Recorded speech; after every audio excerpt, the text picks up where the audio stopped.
What is up, everybody? It is your boy 𝗏𝗏 back with another video. I hope y'all are feeling good. The NBA Finals has officially taken place. Now let's get to it. The Boston Celtics versus the Dallas Mavericks.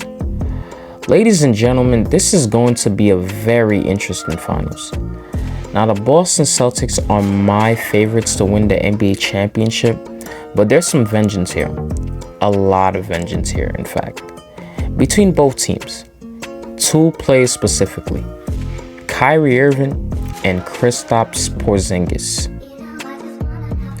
As you may all know, the history with Kyrie Irving and the Boston Celtics, leaving Boston high and dry, knowing damn well he wasn't planning on resigning, lying to the Boston organization, let alone in front of their fans, and eventually ended up with KD in Brooklyn, which resulted in a disaster. Now he's in Dallas, he doesn't make the playoffs the first year, now he's in the finals the next year. Isn't that something? But the point is, I knew these Boston Celtics fans were going to give it to Kyrie Irving. I mean, it was well expected, but this isn't the first time, ladies and gentlemen. We witnessed this back in 2022 against Boston in the first round series back when he was in Brooklyn. Talk about a hostile environment for Kyrie. You literally had fans trying to throw objects at him. You got fans cussing him out. You even had Kyrie throwing middle fingers back at fans. And I wouldn't be surprised if any of those actions will take place yet again, now that he is once again the opponent against the Boston Celtics, let alone in the NBA Finals. Now, I don't think there should be any pressure on Kyrie Irving, because the brother's already a champion. But like I said, there's some vengeance in that brother too. And I believe he will definitely redeem himself, particularly in Game 2, if not better, moving forward against the Boston Celtics. And as for Kristaps Porzingis, talk about a return. What a game he had in Game 1. I mean, flat out looking like the man against Dallas. Without a doubt, that brother definitely got some vengeance also. See, the difference with his situation, as some of you may know, back in Dallas, it was a little shaky between Luka and himself, trying to figure out how to coexist, especially in the playoffs. Plus, let's not forget a few injuries that also took a toll on Porzingis with his time in Dallas. It just always seemed like Luka was the only man standing. And so Dallas had to do what they had to do, which resulted in trading Kristaps Porzingis. But based on the performance he had in Game 1, I don't think Dog forgot. Because like I said, that brother definitely has some vengeance within him too.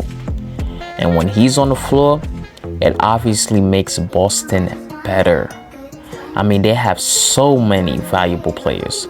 And if one person struggles, that's okay, because you have 4 other guys that can back you up. And for Boston to be playing so collectively, I really don't see Dallas winning this series. So much firepower in Boston. Whew. And what I would say, I expect for Porzingis to be the X factor as this series progresses. Y'all traded me? Alright, I'm about to show y'all what y'all missing. Period. Although Boston had a stellar performance against Dallas in Game 1, and I know, as I mentioned, how much firepower Boston has, I can't exactly count Dallas out. Boston went up big time in the first half. But by the third quarter, Dallas started making a little push to at least cut it to 8. And like I said, this will end up being a very interesting series in my opinion. The Dallas Mavericks have lived up to the improvement with the new addition they have acquired this past season. The Dallas Mavericks had always had a problem with their number 5 position at center, but with the addition of Daniel Gafford and Dereck Lively, those brothers have been a big help, helping Dallas come this far. And let's not forget PJ Washington popping it from 3-point range, giving Dallas a great boost with his perimeter shooting. Luka Doncic finally has all the help he needs. And having Kyrie as his right-hand man, without a doubt, I feel like these two are going to be stellar in this series moving forward. As for Boston, I'm really not worried about them at all. As I've stated, the pieces that they have is a result on why they've been the best team in the NBA this season. And as I've stated time and time again, Jason Tatum has got to show up. I believe everyone else will do their part, including Jaylen Brown, as we witnessed the great performance he had in Game 1. But in my opinion, Jason Tatum has got to be the #1 guy in this series. Even if Boston end up losing this series, he cannot be the guy that's blamed for it. Because at the end of the day, the NBA is the kind of league that questions, what have you done for me lately? And if he can put on a show on a nightly basis, despite if the Boston Celtics happens to lose this series, he can at least go out with some dignity, and we can all say he is definitely not the reason that Boston lost in this series.